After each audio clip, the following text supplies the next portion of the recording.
Staff is withdrawing 7.1, is that correct, Mr. Mayor, Manager? if it pleases the council, we'd like to postpone item 7.1. All right, we'll move on then to item 7.2, which is a presentation, discussion, and possible action on a review of solar power, city-supported programs, and utilization of solar panels at city facilities.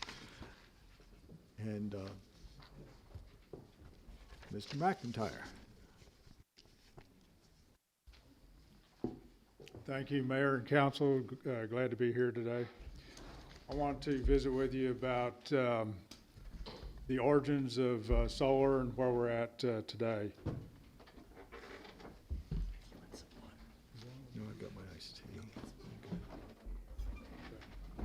tea.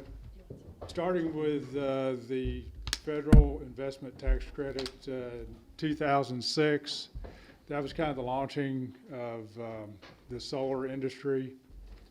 The IRS had a 30% tax credit that started in 2006. That continued to 2019.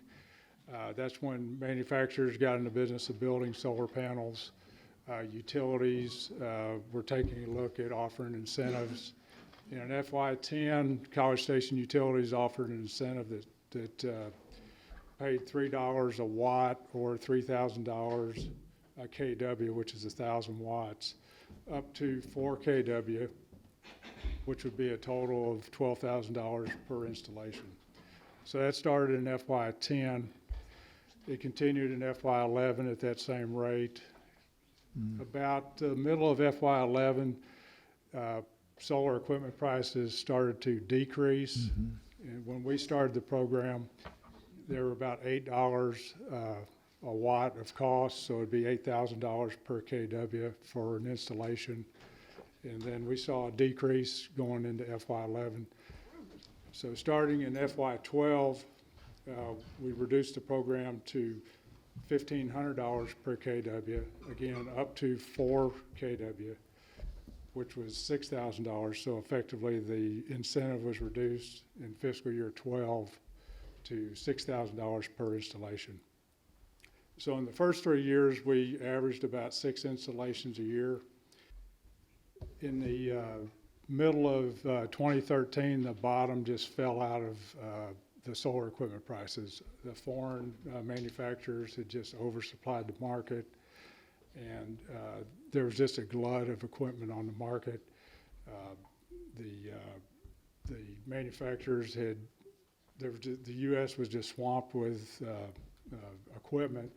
They couldn't build them fast enough, and so the bottom fell out, and the equipment prices dropped all the way from 8 in fiscal year 2010, all the way to $3 a watt or $3,000 per kW in 2013. So consequently, we relooked at the program for FY14 and decided to submit an SLA to sunset the incentive part of the program.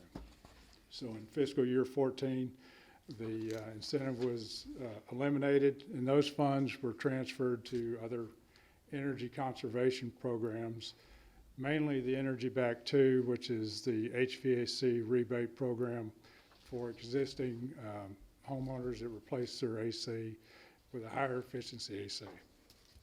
And that worked really well at that time because we were coming out of the boom, the housing boom that started in the middle 90s and continued to the end of the 2000s. And all those ACs were starting to get to be 14, 15, 16 years old, and they were starting to be replaced. And so that fit, dovetailed nicely into what we were doing at that time.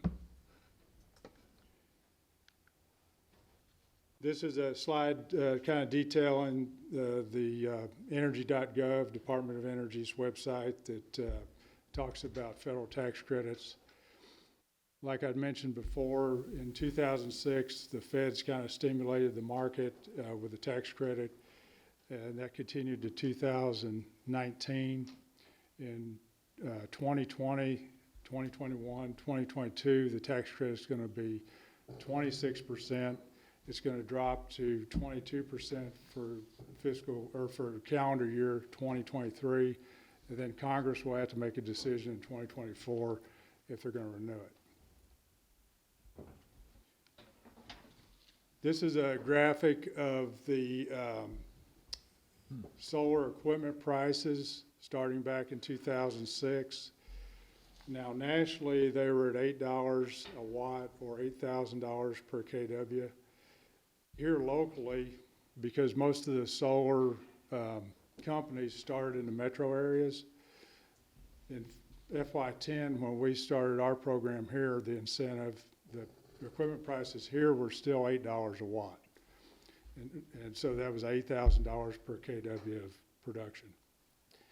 And as you can see, it was on a dramatic decline all the way through 2012, and that's the last year on there, but it continued all the way to 2013, where it kind of plateaued at $3 a watt here locally.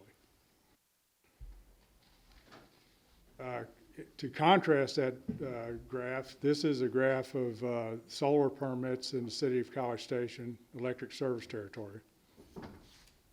As you can see, in 2010 through 12, we averaged about 6 solar installs.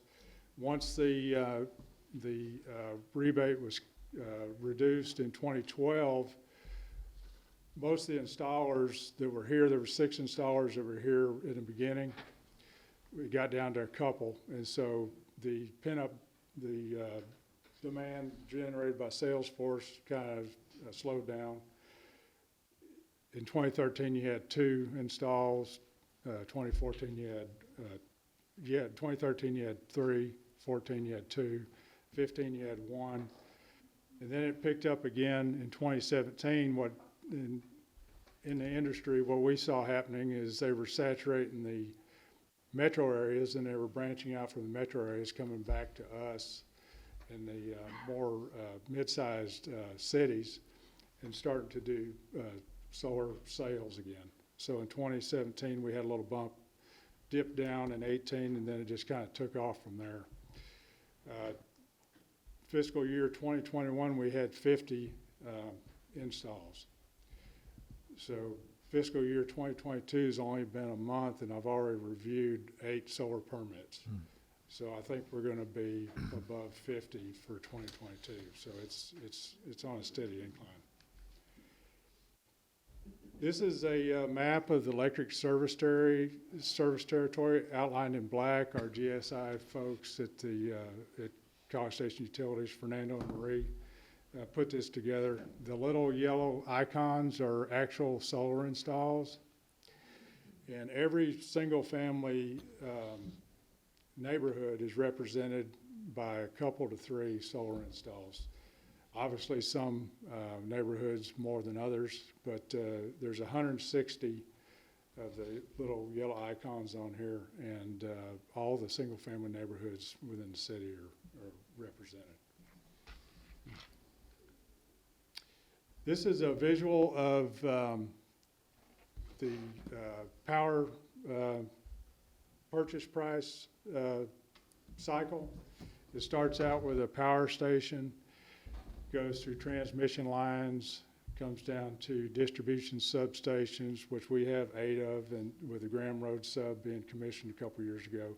So we have 8 distribution substations. It then travels to overhead lines or underground to commercial and residential customers. And so you start out with a generation station, then when you have a solar customer that has excess production, they become a generator. And so on the bottom end of it, their generation goes back onto the grid almost in reverse. It goes back through the meter and back on the grid. So in both cases, they're both generators, just on smaller scales. And CSU, it's on the website. Communications launched a solar page for us about 2.5 years ago. So in one of our frequently asked questions that we get all the time is, what is the buyback rate? Well, the buyback rate at City College Station is 5.5 cents. It's actually 5.49, but 5.5 cents rounded up. And so that's what a solar customer is paid for in excess production When it goes back to the grid instantaneously, they get credited for 5.5 cents. And that's essentially what, in the city of College Station Utilities doesn't own any generation. And so we're buying power on long-term contracts off the grid. And so in that sense, those contracts that we have with power stations is the same type of contract that we have through the interconnection agreement with solar customers.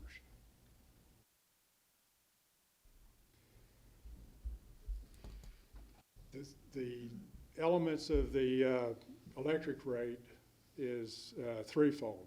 It's the purchase power, which for practical purposes, 5.5 cents. It's the infrastructure, which is the distribution substations, the power lines, the underground lines. And then it's the operating cost, which is the employees, the trucks, the materials to keep the lights on, essentially. This graphic here is of a typical solar installation. You have the sun shining like we had today. It's coming down on the solar panels. You may not be able to see it very well, but the little arrows are if the homeowner is consuming the production, or if it's going back through the meter, going back out to the grid where it's being sold as excess production. The only difference in this graphic than what we do here in College Station is we require a second solar meter, and what that does is it captures the total solar production, whether it's consumed by the homeowner or if it goes back on the grid. That way we have we're able to read it at any time with the AMI system for total production. And it helps out, that second meter helps out a lot when you get a first-time solar customer that's trying to understand what he's reading on his phone or is on his laptop compared to what he's getting billed for. So that's what we call the second meter. It's kind of our easy button because we know exactly what was produced, from the solar system. This customer system during a power outage is required to disconnect from the grid. And so we write into the interconnection agreement as NEC, National Electric Code, that their solar system has an internal transfer switch that as soon as it loses connection with the grid, then the solar system disconnects. In addition to that, that's not shown in the little graphic here, we require a lockable disconnect. It actually has a lever on it. You pull it down, and it disconnects the solar system manually in addition to the automatic switch. And that disconnection switch is able to be locked out and tagged out. For those of y'all who know what that is, that's an electrical term. That's when you lock out, tag out something, then you know it's dead, and it can be worked on.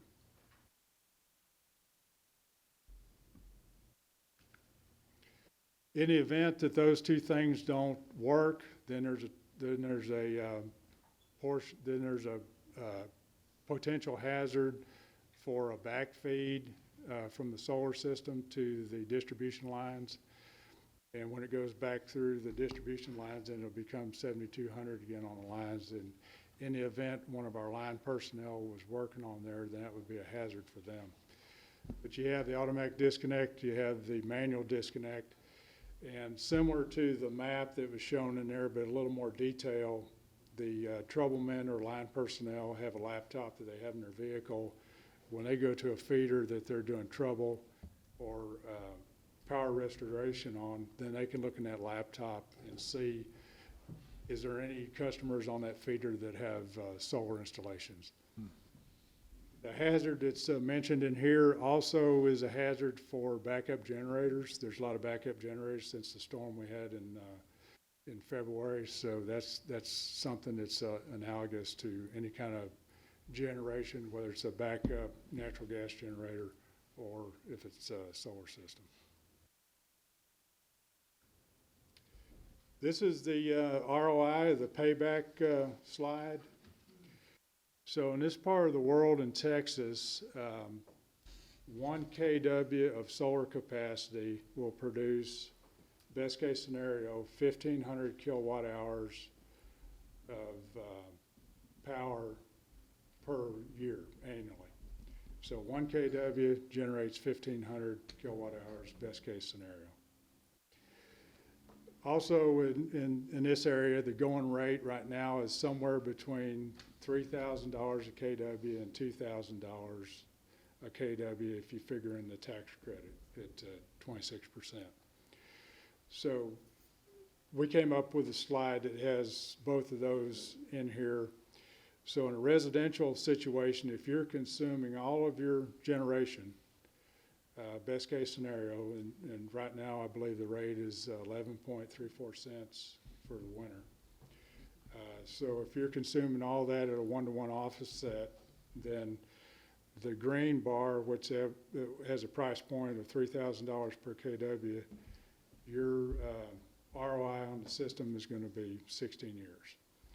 So if you're at the 2,000 with the tax credit, you got a little bit better deal than somebody else, then that would put you at 11 years. To contrast medium and large commercial with that, commercial customers have a two-part bill. They have a demand charge, which is instantaneous over a 15-minute period, and a KWH charge. The KWH charge, which is the part that would figure into solar, and if it was a building of this size, it would definitely be in the medium or large commercial. So the medium commercial rate is 7.29 cents.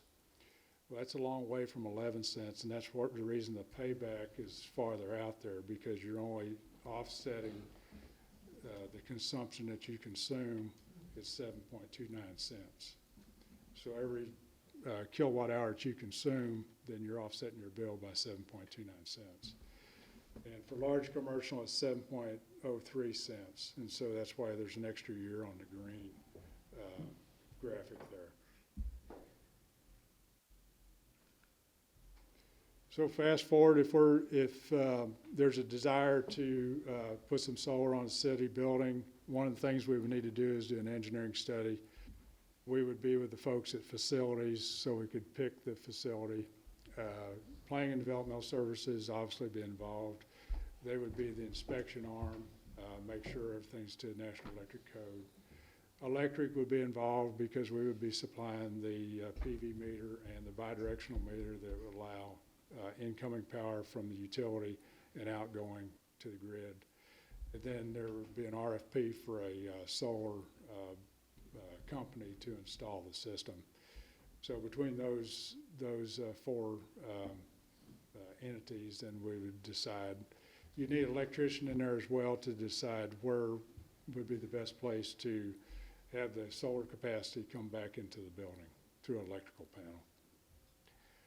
The financial impact, just a ballpark, if you did a 10 kW system at the going rate, that'd be around $30,000. And the payback on that would be something similar to what we saw in the medium and large commercial on the previous graphic. And that's as much as I have. If there's any questions. Dr. Nichols? Two questions. One, just a simple accounting question. The last slide about city facilities. Internally,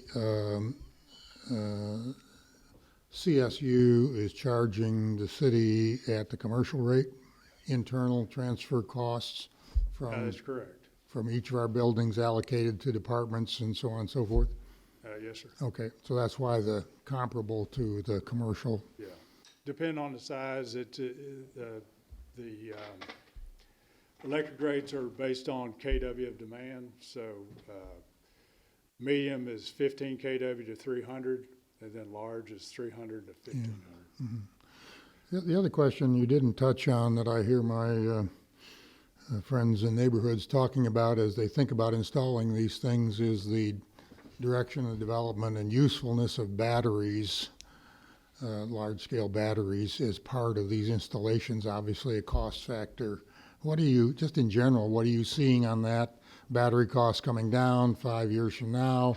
Is that an advantage to the homeowner but not to the city? That's a good question. The advantage is to the homeowner because it's a storage device. Yeah, they're not selling it back to the city. They're storing it and then drawing it back in again. We're seeing some activity in that. There's probably, out of the 160, there's probably just a hair less than 10 that have, maybe 1 Tesla wall battery. There's a couple that have, it starts with an E. There's another company that's producing the batteries. There's probably right at 8 or 9 systems out of the 160 that have some kind of battery backup. So the payback about the same on that? No, Or because the calculate better. battery is going to add to the cost.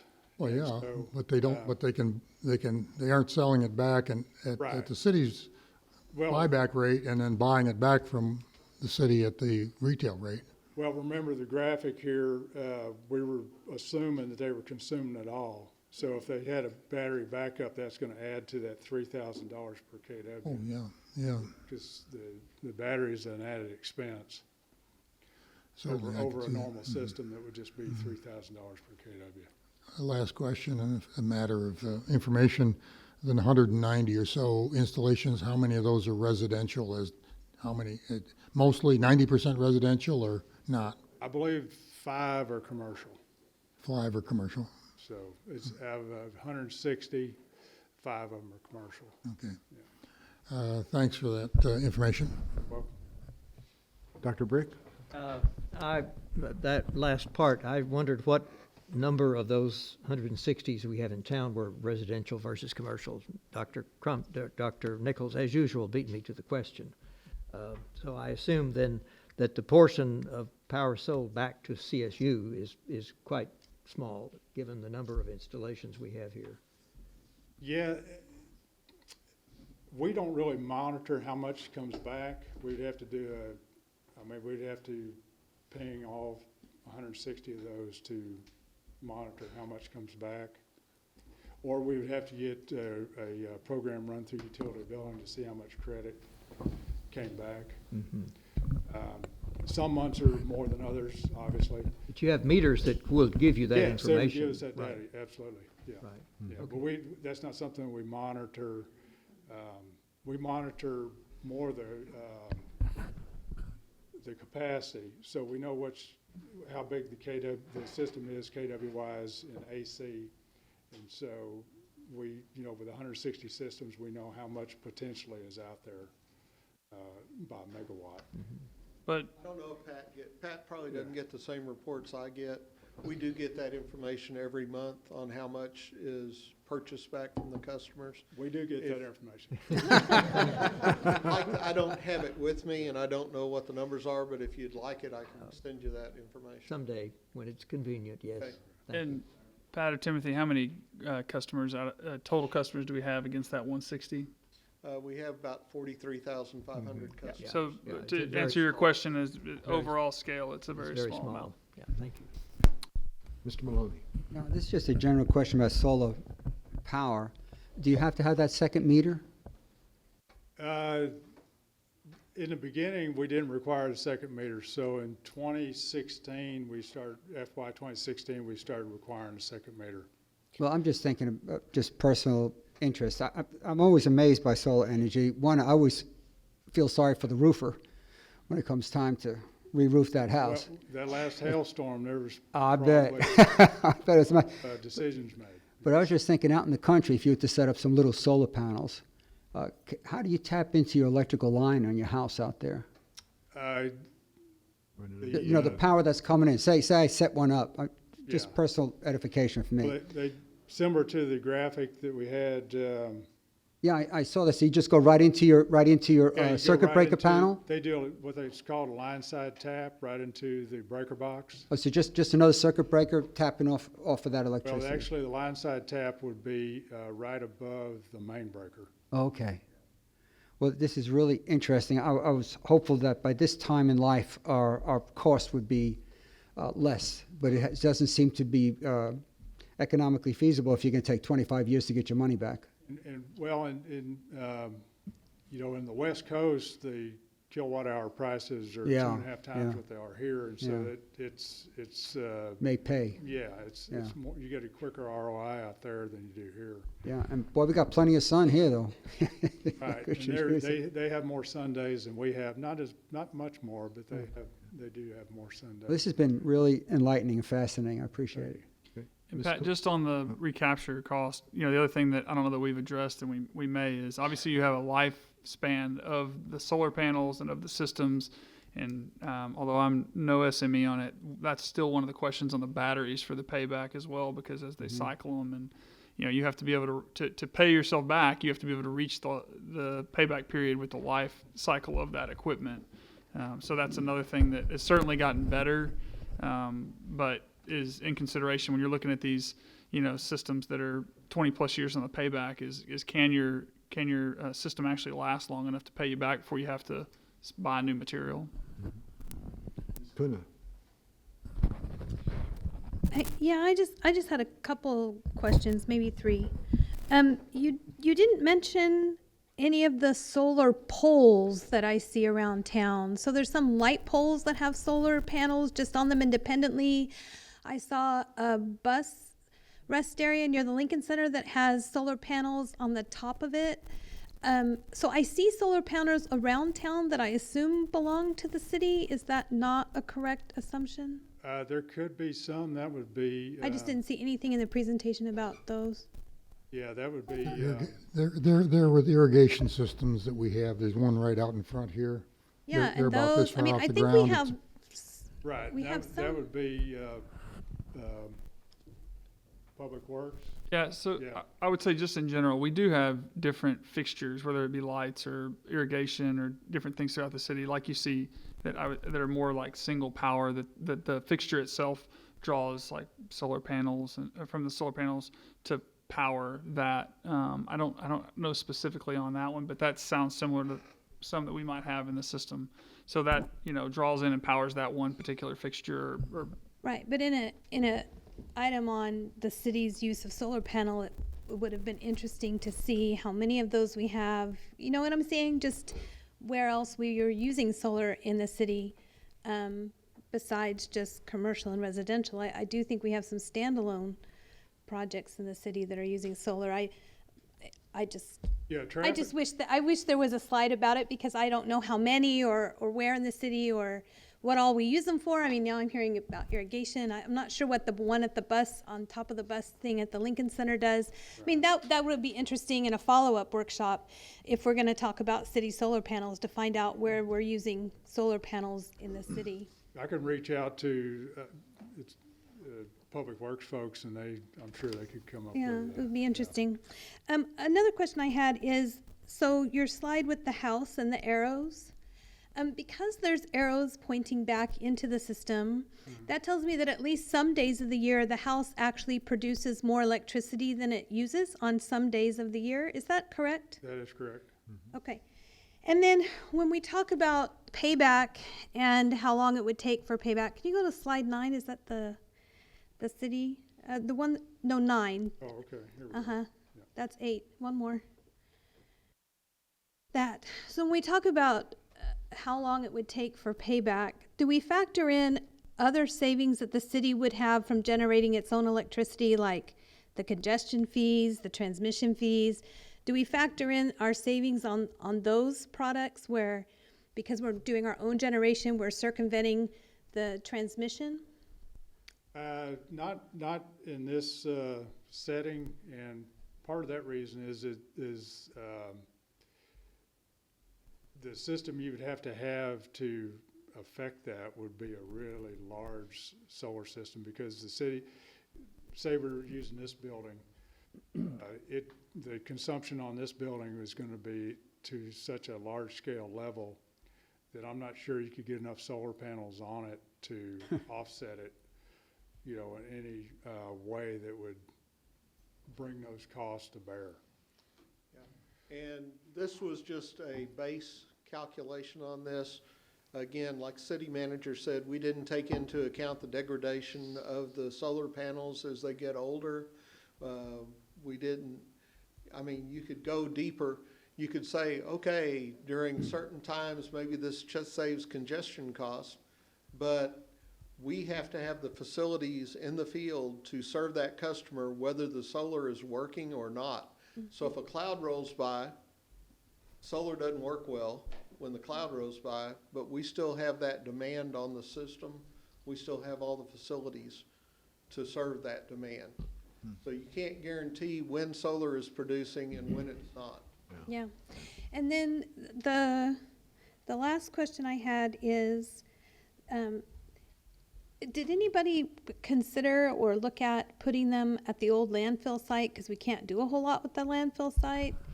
Could we put solar panels So there? I know you and I discussed this previously, and it was based on a program they have federally that they're looking at that. But I would say that's a very complex thing. One, obviously we don't own the landfill site. It's a third party. It's possible technically, but there is a federal program that looks at that, a very, very small federal program where, I mean, it's theoretically possible, just like, any site we have except that one, you wouldn't be able to use over top of it. So it's possible. We haven't explored any specific projects other than just the fact that it came up at a TPPA discussion that was something that was being looked into. But we have no project for that right now. All right, is that it? Any other questions? All right, thank you so much. This was very interesting. Very interesting. All right, council, we're going to move on now to our consent agenda items. Our consent items is a presentation, discussion, and possible action on consent items, which consist of ministerial or housekeeping items as allowed by law. The council member may request additional information at this time. Any council member may remove an item from consent for discussion or a separate vote. Council, are there any items that you wish to have discussed on the consent agenda? Ms. Kuna. Yes, I'd like to discuss 8.2 and 8.12 and pull 8.6. 8.12, and when you say poll, are you saying poll for a separate vote? Yep.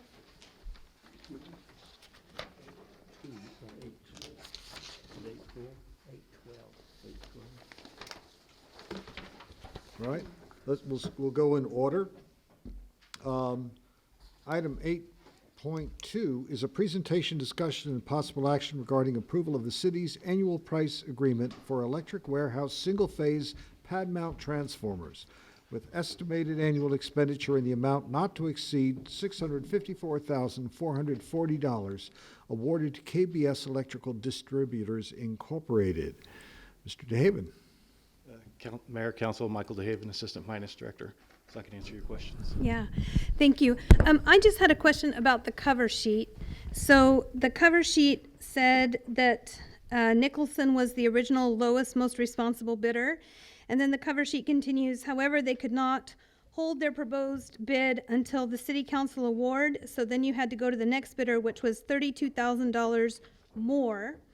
And so because it said that we lost that because they couldn't hold their proposal till the city council award, I wondered what the city council could have done differently to secure that original bid and save the city the $32,000 based on the cover sheet. Okay, so that bid was released on August 31st.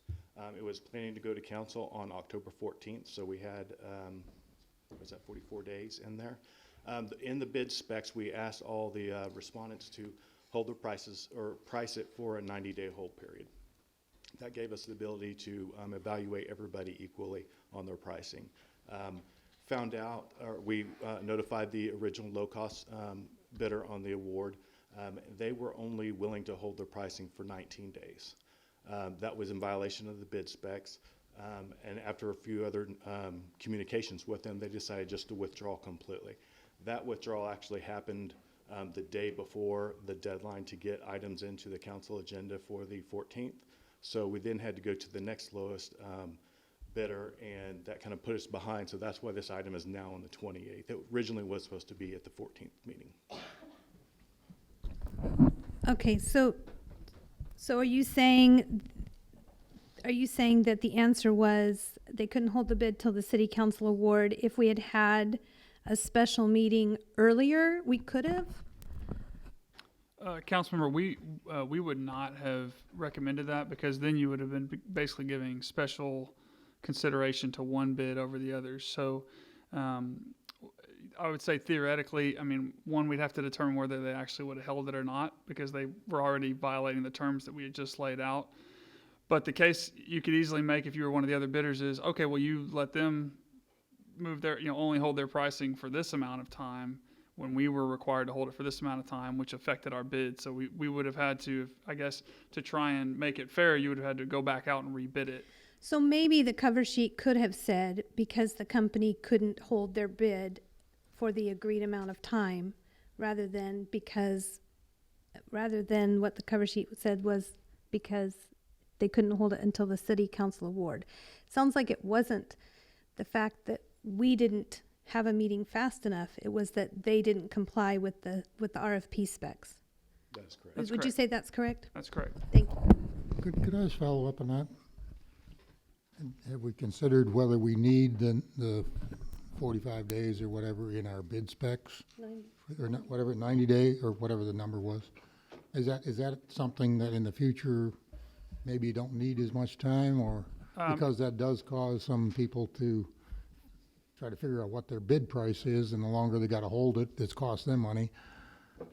Would it make it more efficient, or we just don't have time to do the evaluations? So it just depends. I mean, you have to consider that stuff all the time, and I've seen it go the other way too. You put something at 30 days or 60 days trying to get it through, and then because of other reasons or contracts, then you can't get it done, and now you have to rebid the whole thing.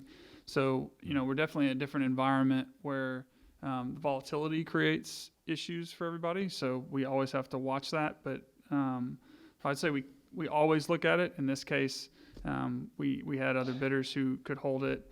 This particular one didn't. If we'd had it at a shorter period, where we could on maybe some other bid, then I absolutely would be fine with that. It's just a matter of can we process them. But you have to constantly evaluate those things for sure. Yeah, as you say, in volatile times, you're asking the bidders to bid a price that they're really uncomfortable with promising very long. So it's a trade-off. Thank you. Mr. DeHaven, while you're there, we'll go right to 8.6, which is a presentation, discussion, and possible action on a 5-year service agreement with Emergicon LLC for EMS medical billing accounts receivable, delinquent accounts, collections, medical records, requests, and fire billing, and other related fire and EMS billing and records services not to exceed $225,000 per year. Ms. Kuna. I just want the opportunity to vote against it, which is why I had it pulled. I have a lot of concerns over the original audit report. I pulled the minutes from that meeting, and I just wanted to read some of the things that caught my attention from that meeting. Do you want those now? Is this now the Sure, right time to you discuss it? can. Okay. So some of the risks they found related to the EMS billing process, how the contract with the third-party vendor was monitored, and areas in which Emergicon may not have been performed according to contract specifications. They recommended a follow-up audit. Hang on, it's a lot of minutes. They noted areas of non-compliance with our contractor. One of the things that I found concerning was there were 240 times when they billed ALS2 without oxygen. And when I asked Chief Mann in the notes, in the transcript from the meeting, how often would he expect ALS2, which stands for Advanced Life Support 2 without oxygen, Chief Mann replied, virtually none of the time. Really, ALS2 should be when they're getting that level of care, they're going to get oxygen. And so, so then an exchange between Mr. Elliott and I ended with 240 times ALS2 was administered without oxygen, or we just didn't bill for oxygen. And then Mr. Elliott, who is our auditor, said, I personally do not have any confidence in Emergicon. I do not have any confidence in them. Let's see, who's speaking in this one? This is Mr. Elliott. Emergicon's records state that about 2/3 of billing are not charged supplies. BLS has roughly the same rate of recorded non-supply charges as ALS and ALS2. Based on our research and conversations with EMS professionals and other municipalities, this is not something you would expect to see. Contrary to EmergentCon's best practice, the city's EMS collection rate is not increasing. So regarding contract compliance, there was some aspects of the contract that they were not being followed. Hang on, it was a long meeting, guys, still turning. Chief Capps at that point said, I understand you may not feel comfortable moving forward with the contract based off this audit. And so at that point, they pulled it from the agenda. They had other RFPs to look at. And instead, we went month to month with EmergentCon. I'm on the audit committee. I was sitting in that meeting. I would really like to try a different company for a year. We had other companies that put in RFPs. I would like the opportunity to vote against it just because of the passion I felt in that meeting, the concerns that were raised that have a lot of backup. They weren't just random. They were documented concerns. And we do have other companies that if we tried it for a year and they couldn't do any better than EmergentCon, I'm not really interested in going with a company just because we've other people go with that company. I would like to go with a company because I would like to go with a company because I felt confident or hopeful that would be a great choice for our city. Thank you. I know our city manager recently sent out a message to all council members, and because I knew that the audit would be referenced, I also asked Mr. Elliott to be here this evening. That's what I was going to ask, to let him come and Go speak. ahead. Mr. Elliott, could you come forward, please?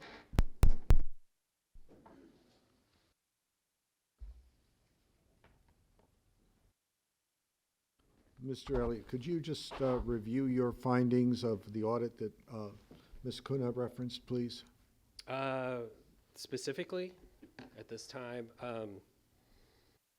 sure. Like I said, this was a presentation that was given at the Audit Committee meeting a few months ago. Yes. Overall, the purpose of the audit wasn't necessarily to audit EmergentCon. The purpose of the audit was to audit what the city's practices were in monitoring that contract. And so many of the recommendations that were given in that report were directed towards management and making improvements to try to, regardless of the contractor that management decides to go with, to make improvements so there would be better monitoring of the EMS billing contract. So at this time, one of the things that was discussed in that audit committee meeting was that we would come back at a later time and do an audit follow-up and hire a consultant to look into that independently.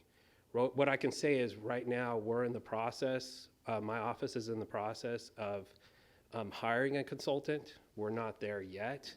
We've had discussions with purchasing, and once we have that, we'll come back, we'll give another report. It'll, audit is a moment in time. So there were areas where definitely I could see where we could have improvement in monitoring that contract. I don't know how that is now because we haven't done the follow-up work. So there could have been, in that time period between when the audit was conducted, which was almost a year ago, and the time that we have now, well, the audit field work was conducted back in October of last year. So, so we're looking at a bit of time between when the field work was conducted originally and we are now. There could have been many improvements that have been made. I know that finance and the city manager's office, from my communications with them, they have done some additional work. They've contacted EmergentCon. They've done some of their own work, and I think some improvements have been made. I don't know what they are per se, because we haven't done that work, but we do plan on doing it. And we're looking maybe at a few months to hire a consultant, and then another few months to actually conduct that follow-up work. As far as the audit report, Is there any specifics that you would like me to go into? I'm just giving you kind of like a general overview right now of where we were and what our plans are going forward. And from that, I can perhaps turn some time over to the city manager to comment on what they've done. Linda, did you want to? Mr. Mayor? Did you want to I ask some just had a questions? question. This is for Yeah, a sure. Go- yeah, go five-year ahead. contract, correct? Yeah, so, and just, Well, can I finish my question real quick? oh, yeah. Would it be possible, because it sounds like there is an interim here where what we did last year and where we are today, we don't know. Could we just do it for a year just to get us through so you can do that research instead of committing to 5 years? Can I answer something right quick? Is, when I say we don't know, I'm saying the audit office doesn't know. Like, management couldn't have an answer to some of these questions. Right, and they I don't. just can't answer them because we do an audit, it's a point in time, and then we'll come back at a later point and do a follow-up. Okay. At a point in time, we can give you an answer. Ms. Robinson so I- needs to make a point. Yeah. Right.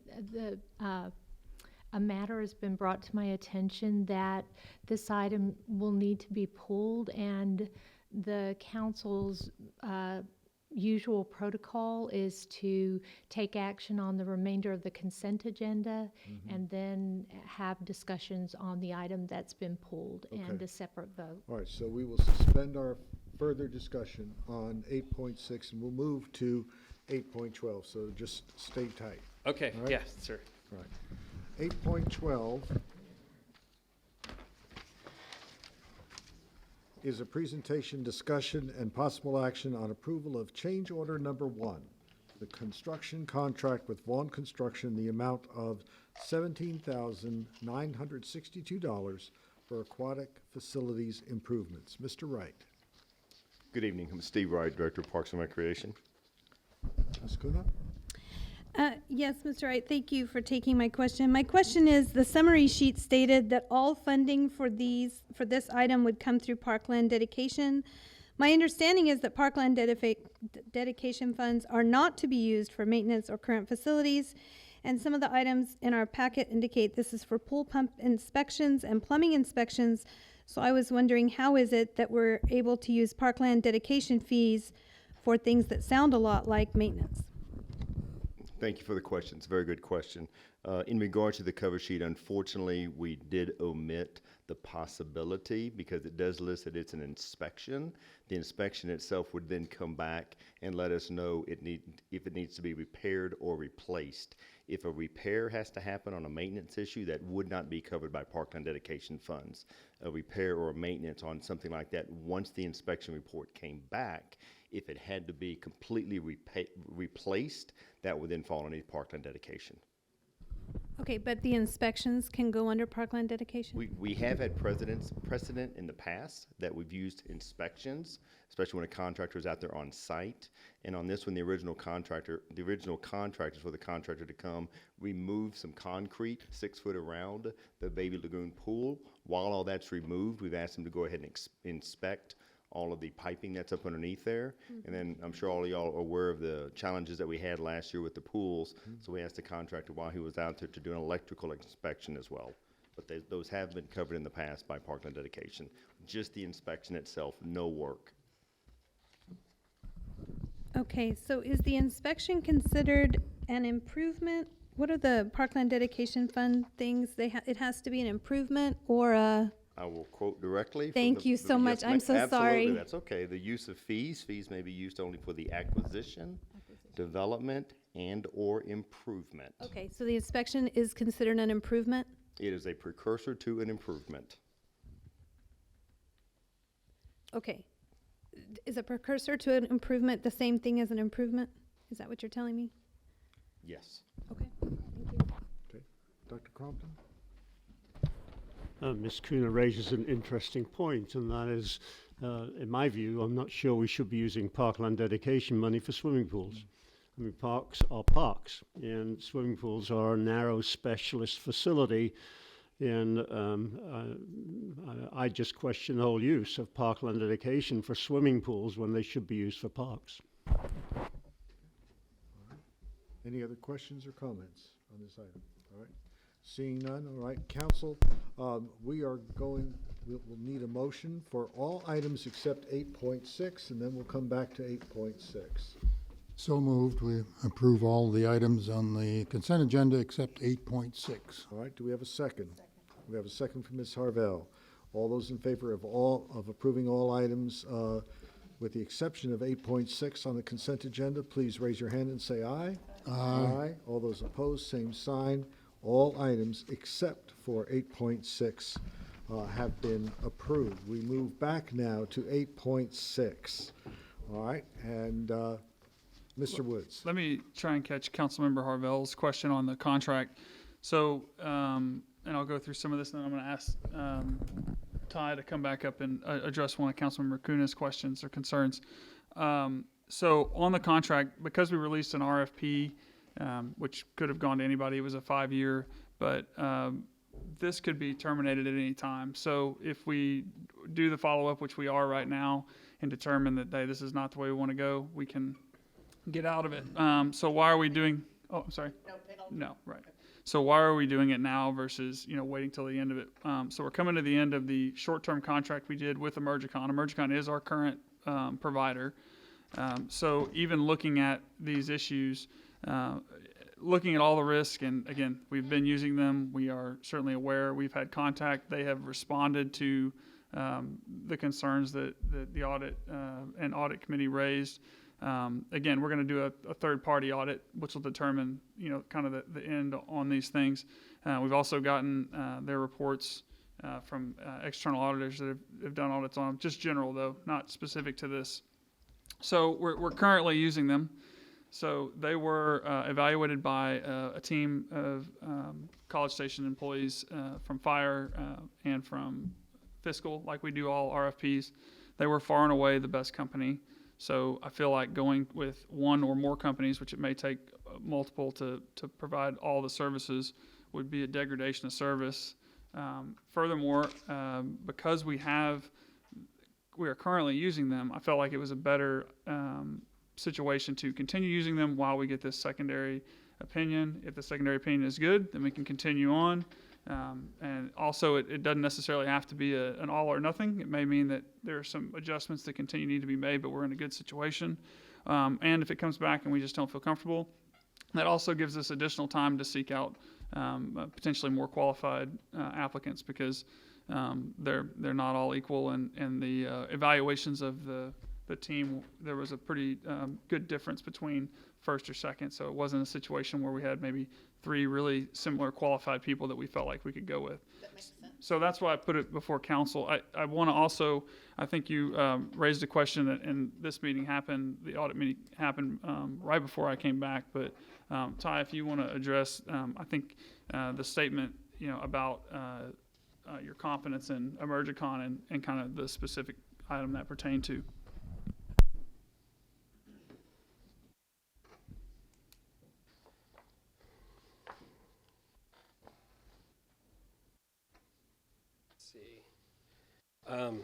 I'm actually looking for the quote from the. Do you want to take mine? I have it here. Okay.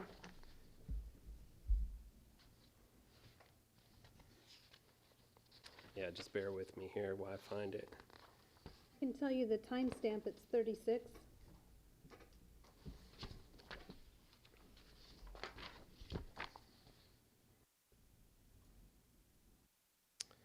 Yes. So, yeah. So, in that scenario, I was asked a very specific question. If you look above where that quote was taken out, the question had to do with, and it was a very good question posed by Councilmember Kuna at the time. The question was, have you spoken to Emergicon about your findings? And the response to that was yes. I mean, yeah, I had gone to Emergicon. I had spoken with them on multiple occasions. There came a point in time where what we do as auditors is we do what's called an assessment of the reliability of testimonial evidence. And so I did that at the time when I was assessing all the communication and contact that I had with Emergicon and all the information that they were providing, one of the things I could say is they were always very professional, they were always very polite, but when you're doing that assessment of your confidence in their testimonial evidence, of the testimonial evidence, there's an auditing standard that you have to adhere by. And so what the auditing standard comes from Government Auditing Standard 8.94, which is auditors should evaluate the objectivity, the credibility, and reliability of testimonial evidence. And then 8.04 says testimonial evidence obtained from an individual who is not biased and has direct knowledge about the area is generally more reliable than the testimonial evidence obtained from an individual who is biased or has indirect or partial knowledge about the area. So looking at those two auditing standards and looking at all the communication that I had with Emergicon, there came a point in time where it just didn't make sense to continually to go back to Emergicon to ask them questions about our findings. It was best to just proceed with the audit evidence that we had and make a conclusion based on that. Now, during the meeting, what's very difficult sometimes when you're in a meeting is summarizing all that information in the most concise way. So it is true that as far as my confidence in going back to them and assessing their testimonial evidence, it just didn't make sense to do that. And going back into that quote, one of the things I said later on is, I said I had 2 conversations with Emergicon getting answers to various questions. At this point, I don't think it would be constructive for me to continue doing that. Now, management is welcome to do that, and perhaps they would have better success than I would. But at this point, I don't have confidence. So it's a little bit more nuanced than me just saying, no, I don't have any confidence in this vendor as an audit opinion. It's more in that assessment of testimony evidence and answering that specific question that Councilmember Kuna had, and why aren't you going back to this vendor? Now I do, overall, when we're looking at the audit scope and the purpose of the audit was to assess how management was monitoring that contract, not necessarily whether Emergicon is a good vendor or not. In fact, it's not within an auditor's purview to tell management which vendor they should go with or which vendor they shouldn't go with. What we do is we assess the risk within the current evidence of where are the internal controls, what can we do as a city to do better, and so that no matter what contract we go with, no matter what vendor we have, that we'll have good, solid internal controls to mitigate those risks. And so, yeah, honestly, there were some concerns and some discrepancies in some of the records that Emergicon provided. Are there some answers to those? Perhaps, perhaps not. There are some things that I think if we go back and have a consultant go back that has expertise in this area of EMS billing and collections, they can look at those things that maybe I didn't have enough expertise in that area, assess that, and we'll come back and have a really good conclusion for the city council, for management on this particular vendor. Okay. I don't know if that answers everybody's question, and if there's something else that you have as far as a question, I'm welcome. I welcome. Question? No, that's Go ahead, Elizabeth. Elizabeth. Hey, I have a question, but I don't think it's for Ty necessarily. Okay. But it could be for you. I am remembering, this is a top of my head question, I apologize. I am remembering a graph, it's a bar graph that shows how much revenue the fire department brings in. Is the input into that graph, the revenue that the firemen bring in, is that part of Emergicon's billing collection? Is that part of what funnels into their revenue, Mark? I mean, I can address it, yes. Thank you. Ambulance billing or ambulance fees are part of the revenues that do come into the fire department, yes. Thank you. and I think overall, if I remember correctly, the fire chief, but it's about 4 million a year that we're talking about when we talk about the billings. And just generally, and I'll take any other questions if there are. When we went through this, we saw the situation, obviously at the time and during the audit meeting. And again, you can look at the transcript. Ty says in there, hey, I'm recommending we move forward with the Emergicon with the item on at that time because of the timing of it. We did pull it because there were concerns about it. We've moved forward from then. So we also went out with an RFP. If we had someone come back that our folks had evaluated, similarly or better, I would be happily recommending them as an alternative, and then we could wrap up the audit and determine what did or didn't happen. But because there was such a discrepancy, that's why I'm still recommending that we go with Emergicon until we find close up that portion of the external audit and then determine what we do long term. If council were to decide not to do that, then we would either go to one of the other providers or multiple providers to get the full range of services, or we'd have to go back out, so continue with Emergicon until we could get a completely different vendor. But that would be the options if council doesn't want to take this recommendation. Mr. Maloney? Just to make it clear in my mind, what we're talking about is to maintain service, our contract with this company for now until a second audit comes through and gives us more information to make an intelligent decision on where we should go from here. This doesn't lock us in for the next 5 years, does it? No. Okay. Well, that was my impression. So it's like when you're building a house, you have a contractor that gives you trouble, you sort of stay with them a little bit, fire him, get the other guy in. So I can understand that. I'm also on the audit committee, and Mr. Woods, I think we should follow your recommendation. Let you do your job. Let's see what we can find out as far as any discrepancies that there may or may not be. But at least we're not interrupting anything. We're staying consistent. We don't have to start all over. So that would be my recommendation. As you suggested, that we stay with them. Okay. Dr. Brick? As I understand this report, it was to advise the city to evaluate the city's monitoring techniques. Is that report finished? Has there been a final report for that element of this story? And if so, how has the city responded to those reports? Yeah, that report's finished. It was presented to the Audit Committee a few months back. As far as what management has done to implement any of the recommendations that were given in that report, I don't know at this time, because that's one of the things that when we come back and do the audit follow-up that we'll be able to determine.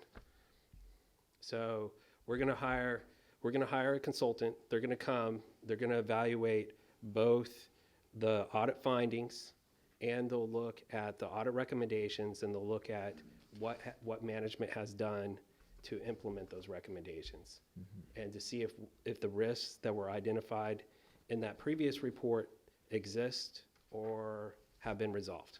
That's really the goal of that, hiring that consultant to come in. Okay, thank you. And our team in the audit office will be assisting with that. Thank you. Dr. Nichols?